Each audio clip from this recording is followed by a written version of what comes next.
Hello guys! Tara samahan nyo kong magluto ng paella.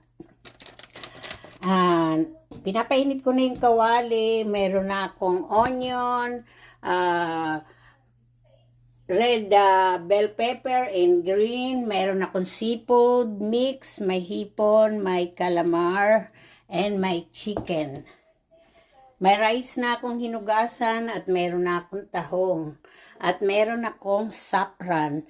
Bira lang po kayo makakita dito ng saffron. Ayan, iniinit ko na po yung kawali at meron din po akong chicken na broth chicken. So, initin na po natin yung kawali. Onion.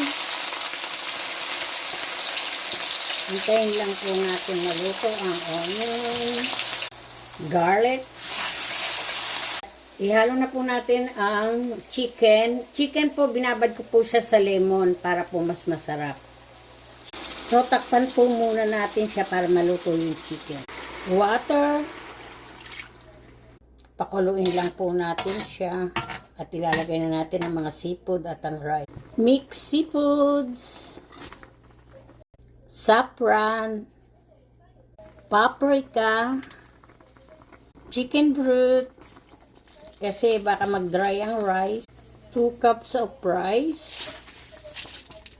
Bell pepper, ihalo na rin.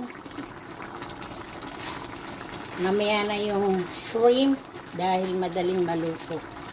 Tomato sauce. Mussels, tahong. Shrimp, hipon.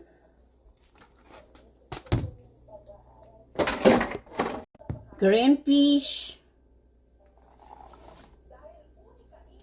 Salt. Kantiyahin lang po natin. Pepper, paminta. Kantiyahin din.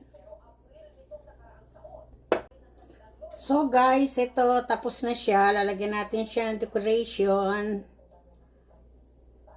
Ito na nga guys, ang aking paella. Sa atin, Valenciana. Pero ito ay Spanish recipe. Natutunan ko sa Spain nung nandoon pa ako. Ayan guys, ang aking paella Spanish. Guys, sana po mapanood ninyo to.